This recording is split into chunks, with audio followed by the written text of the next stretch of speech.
we provide you the platform to turn your dreams into reality.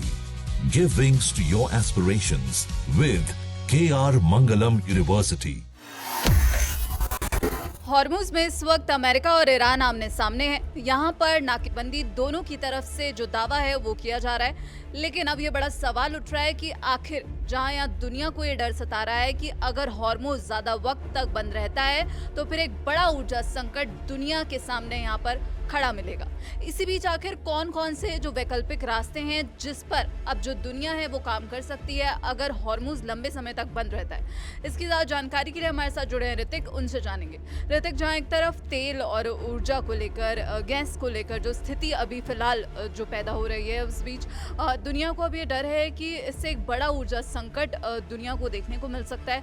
इसी बीच कौन कौन से ऐसे वैकल्पिक रास्ते हैं जो हॉर्मुज का ऑप्शन बनकर उभर सकते हैं? बिल्कुल, देखिए, हॉर्मुज की वजह से जो स्थिति उत्पन्न पूरे दुनिया में हुई है सबने देखा। 20% क्रूड ऑयल वहाँ से होकर निकलता है, बहुत बड़ी मात्रा होती है। और ऐसे में अगर आप देखें तो स्ट्रेट ऑफ हॉर्मुज के बाधित होने से ईरान और अमेरिका की इस जंग से पूरे वेस्ट एशिया में एक अलग ही त्राहिमाम मचा है। लेकिन वैकल्पिक रास्ते कहते हैं कि आपदा में अवसर की तलाश इंसान को करनी चाहिए। और अगर हम इसमें देखें तो अमेरिका, इजराइल और ईरान के बीच जो ये युद्ध है, इसके कारण स्ट्रेट ऑफ हॉर्मुज से तेल और गैस की सप्लाई बहुत ज़्यादा प्रभावित हुई है।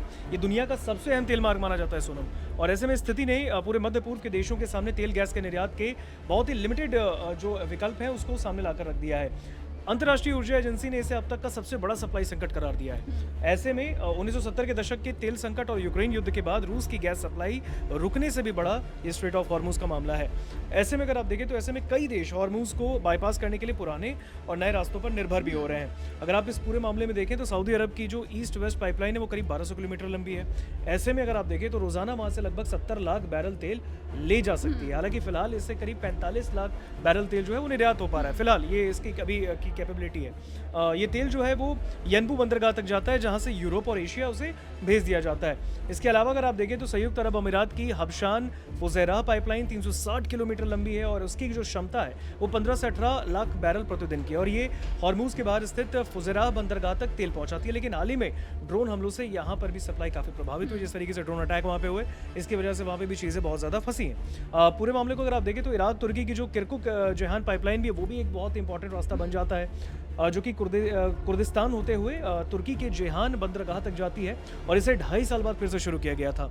ऐसे में अगर आप देखिए फिलहाल करीब 1.7 लाख बैरल प्रतिदिन तेल भेजा जा रहा है यहाँ से, जिसे बढ़ाकर 2.5 लाख बैरल तक करने की पूरी योजना है। अब ईरान की जो गोरेह जास्क पाइपलाइन है वो भी एक ऑप्शन बन जाता है ऐसे पैंडेमिक सिचुएशन में, जिसकी क्षमता करीब 10 लाख बैरल प्रतिदिन की है।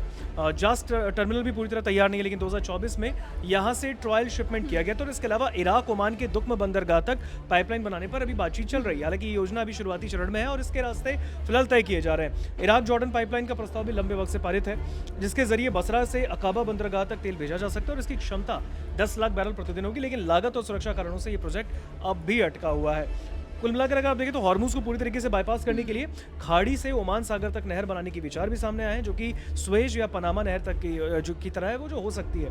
हालांकि हज़र पर्वतों को काटकर ये नहर बनाना बेहद मुश्किल और महंगा हो जाएगा और इसकी लागत सैकड़ों अरब डॉलर तक पहुंच सकती है। तो कहीं ना कहीं अगर आप देखें स्ट्रेट ऑफ हॉर्मुज के बंद होने की वजह से इतनी मुश्किलात पैदा हुई। चाहे आपने ईरान के बंदरगाह की बात की हो, अभी हमने आपको यूरोप की बताया, कई ऐसे वैकल्पिक रास्ते हैं जिसकी वजह से फिलहाल अभी जो सप्लाई संकट है उस पर असर तो हुए।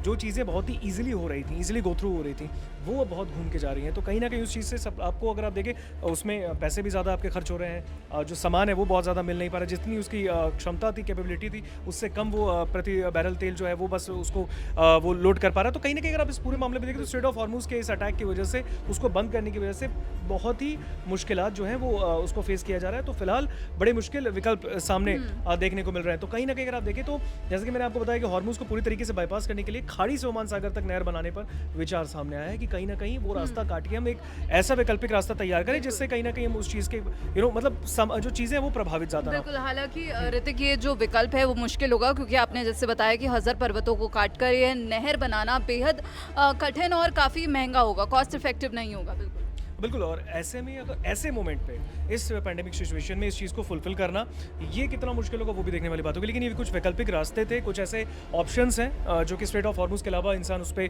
गो थ्रू कर सकता है, लेकिन वो चीज़ें कितनी ज़्यादा एप्लीकेबल होंगी वो देखने वाली बात होगी। बिल्कुल, ये तो आने वाला वक्त ही बताएगा कि ये जो वैकल्पिक रास्ते जो अब निकल कर सामने आ रहे हैं ये कितने यहाँ पर सक्सेसफुल होते हैं। लेकिन इसी बीच हॉर्मुज़ में जो तनाव है वो अभी भी बना हुआ है।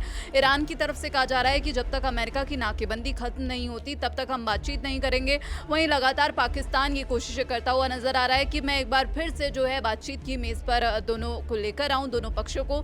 लेकिन अब ये एक्सपर्ट्स के द्वारा भी कहा जा रहा है कि पाकिस्तान फिर से पहले की तरह फेल होता हुआ दिखेगा, क्योंकि पोस्टमैन पाकिस्तान आखिर क्या ही करेगा।